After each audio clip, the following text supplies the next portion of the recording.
निरवधिष्ठातु तेजोमूर्तये नमः त्रयीमयाय नमः श्री सुदर्शनाय हेतिराजाय नमः नानाविध परिमलपत्र पुष्पाणि समर्पयामि धूपमाघ्रापयामि ओम मूर्धानं देवो अर्घ्यं पृथिव्यामहीश्वानरहुताय जातमग्निं कविगुं सम्राजामतिथिं जनानामासन्नापात्रं जनयन्त देवाः दीपं सन्दर्शयामि धूपदीपानन्तरं शुद्ध आचमनीयं समर्पयामि नैवेद्यं समर्पयामि यदा भाजः इमानि फलानि निवेदयामि ओम देवस्कित्पादयुक्ते अग्नो बाहुभ्याम् पूष्णो हस्ताभ्यामातरे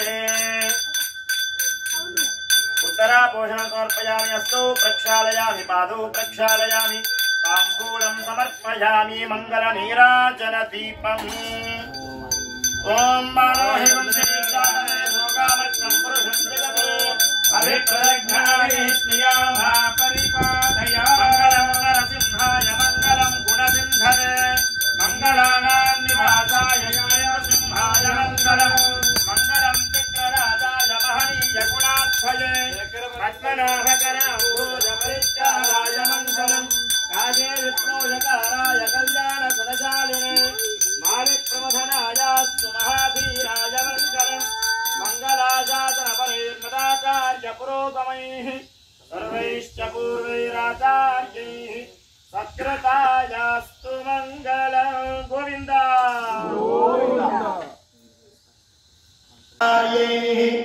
सत्कृतायास्तु मङ्गलं गोविन्द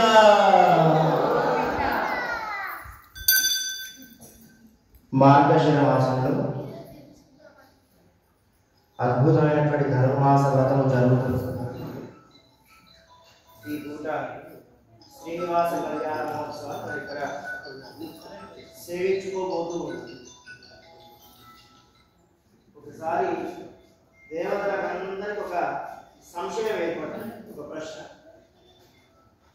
ఉదయము మధ్యాహ్నము సాయంకాలం సంధ్యావందనం చేసుకోమంటారు కదా, ఏ సమయంలో చేస్తే బాగుంటుంది అని పరిగెత్తుకుంటూ వెళ్ళి బ్రహ్మగారిని అడిగారు. బ్రహ్మగారు ఎప్పుడు చేయాలి సంధ్యావందనం? ఏమో నాయన నాకు పెద్ద ఐడియా లేదు, ఏదో చేయడం తప్పితే సరైన సమయం నాకు తెలియదు అలా వెంటనే శ్రీకృష్ణ పరమాత్మ అడుగుదామని చెప్పి భూలోకానికి వస్తుంది. వచ్చే సమయానికల్లా ఆయన తన మిత్రులందరితో కలిసి బంతాట ఆడుకుంటూ ఉంటారు. ఆ బంతాట ఆడుకుంటూ ఉంటే ఋషులు ఏకదాటిగా వచ్చేసి ఆయనకు నమస్కారం చేసి అయ్యా మాకు పెద్ద సంశయం ఉంది అని అడిగితే ఆయన ఏదో గుర్తు చప్పుడు కాకుండా అవతారాన్ని మీకు అనిపిస్తున్నప్పుడు వీళ్ళు వెళ్ళి అడిగారనుకో ఏమవుతుంది? ఈయన శ్రీకృష్ణుడు కాదు, సాక్షాత్తు నారాయణ వేషం బయటికి వస్తుంది అని అలా ఎందుకు చేయడం అని చెప్పి ఆ చుట్టుపక్కల ఉన్నటువంటి చెట్ల పొదలు ఉంటాయి కదా, వాళ్ళు ఆడుకుంటే చుట్టుపక్కల ఆ పొదల చాటులో వాళ్ళు ఒక్కొక్క పొదకి ఒక్కొక్కరు నిల్చున్నారు. ఒక పొద చాటున వశిష్ఠుడు, ఇంకో పొద చాటున విశ్వామిత్రుడు, ఇంకో దాని పక్కన భరద్వాజుడు, ఇట్లా ఒక్కొక్కరు ఒక చోట నిల్చున్నారు. శ్రీకృష్ణ వరద బంతి ఆడుతూ ఆడుతూ పక్కకు చూశారు. ఈ పొదలు అటు ఇటు ఆడేది గమనించారు.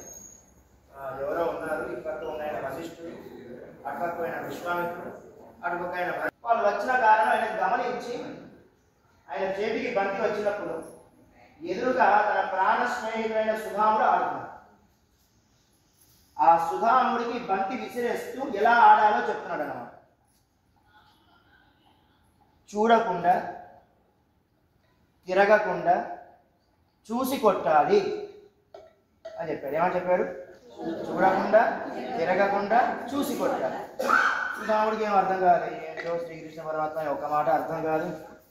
చూడకుండా అంటాడు, తిరగకుండా అంటాడు, చూసి అంటాడు, ఏంటో అని అనుకుంటూ సుధామ నీకు అర్థమైందా?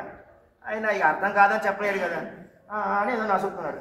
మిత్రులారా మీకు అర్థమైందా అంటే వాళ్ళు కూడా ఈయనకు ఈ నోరు చెప్పి ఈయనకు ఎదురు సమాధానం చెప్పలేరు కదా.